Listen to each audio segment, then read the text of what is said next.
Us right now has been a sharp critic of the administration's NSA surveillance program. So what do you think, Senator? Were you pleased? Were you not so pleased? Well, what I think I heard was that if you like your privacy, you can keep it.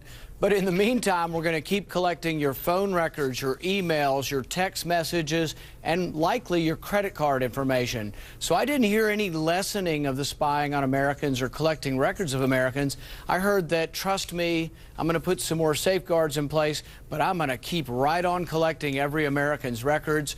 This is something that's going to have to be decided by the Supreme Court. I think there's a real fundamental question whether one general warrant can apply to millions of people's records. And I think it's incorrectly being done, and the Supreme Court's going to ultimately have to decide on this.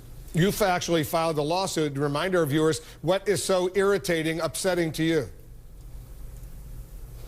Well, the thing is that, you know, he mentioned Paul Revere, but Paul Revere was warning us of the British coming. He wasn't warning us that the Americans are coming.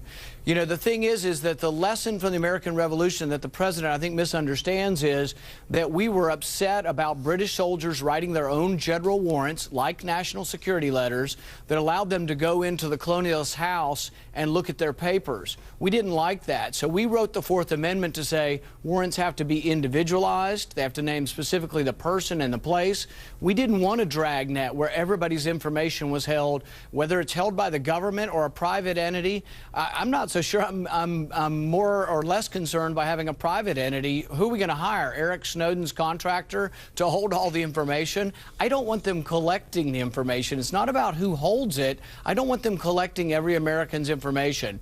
You know, he mentioned 9/11. The thing about 9/11 is we didn't do the appropriate things because we didn't do good police work, and we never even asked for a warrant. An FBI agent in Minnesota sent 70 letters to his superiors asking, can we get a warrant on this guy who wants to take off planes but not land them? And they didn't do the appropriate thing. They never asked for a warrant, which they could have gotten. We don't need all this extra collection of information. Here's a hypothetical, and we'll get your analysis of potentially what it means. And obviously, there were a lot of mistakes leading up to 9/11. What they're trying to do is learn from those mistakes to make sure there isn't another 9/11. Let's say the U.S. intelligence community learns that there is a terrorist in Yemen or Somalia or Afghanistan or someplace in a sensitive area. They have the cell phone. They're monitoring that individual's cell phone. That individual makes a call to someone in Louisville, Kentucky, in your home state. What's wrong with the NSA then getting a court order from the FISA court, the Foreign Intelligence Surveillance Court, and trying to find out what that phone conversation between Somalia and Yemen, that terrorist suspect there, and someone in Louisville?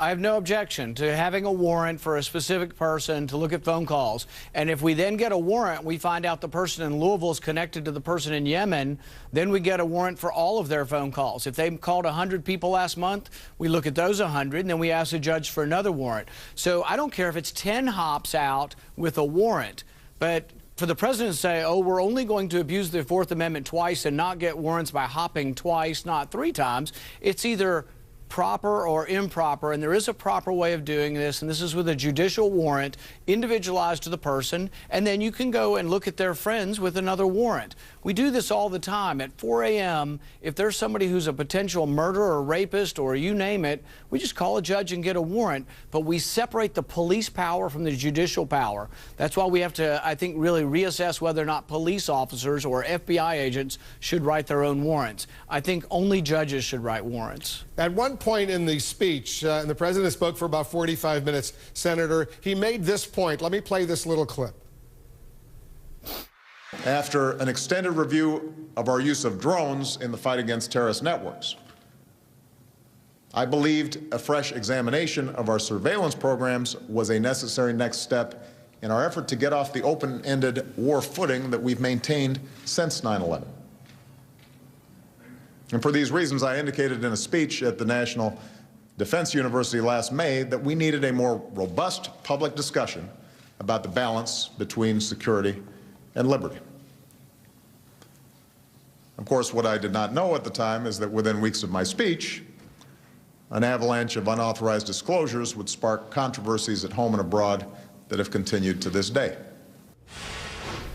He then went on to mention Edward Snowden specifically. He said, given the fact of an open investigation, I'm not going to dwell on Mr. Snowden's actions or motivations. Where does Edward Snowden, from your perspective, fit into this current debate and these proposed reforms the president put forward today? You know, I think it leads to whether or not you think the president is genuinely concerned or not. I don't think we'd be here, and I think there'd be absolutely no reform had there not been the releases by Snowden. Now, it's a separate question, you know, what to do with him and whether he broke the law, which I think he did, and how he should be punished. But the thing is, we wouldn't have any of this information, and we wouldn't have any discussion. But what I think the president misunderstands is he thinks when there's a problem and there may be a potential for abusive problems, he'll get some lawyers together that all work for him, and then they'll review it and put more safeguards on it. The NSA cannot oversee themselves. The administration or the executive branch can't oversee themselves. That's why we separate these powers. But we separated the police power from the judiciary power. So we can't have internal lawyers kind of looking at this and saying, oh, well, let's try to make sure everybody's privacy is taken care of.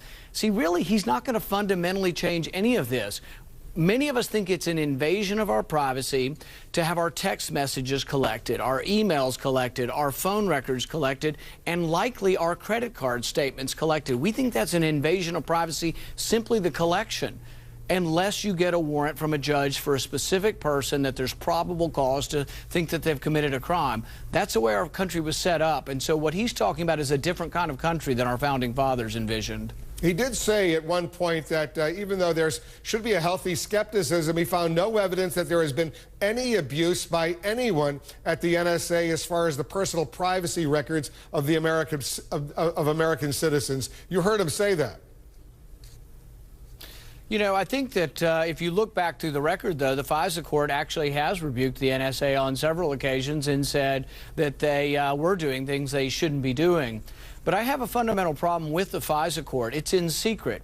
And so you can't discuss and determine the extent of the Fourth Amendment or the extent or circumspection or circumscription of the Constitution in secret. It has to be done in public.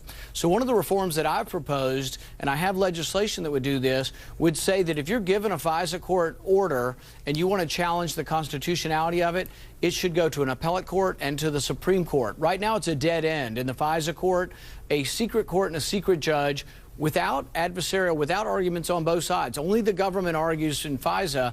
That's not the way you can determine what is and what is not constitutional. It has to be in the light of day, and I think it needs to be before the Supreme Court. If they add a public advocate to that FISA court system, is that going to satisfy you? It's better, and my reform that I'm doing with Senator Wyden does have a public advocate in there.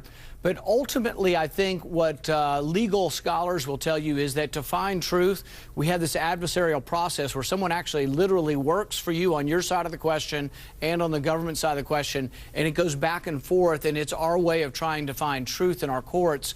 And I don't think you can truly find it if the public advocate still works for the government. You know, we have an IRS advocate right now, and I haven't seen hide nor hair of our IRS advocate during these scandals when they were investigating Tea Party groups. So I don't think it works necessarily if they're appointed by the government. To truly have an adversarial process, they have to be hired by someone who thinks that they're being injured by the government. Senator, give the president a grade for his speech today, A being excellent, F failure. You know, I always give him an A for effort. I like the president. I like what he says so much. I mean, if you looked at the gist of what he's saying, he was saying all the right things. I want to stand up and cheer until I realized what he just told me was all these great things about my privacy, except for he really, between the lines, told me he's going to continue to collect all of my private records without a warrant. So he says the right thing. I think his heart really is in the right place.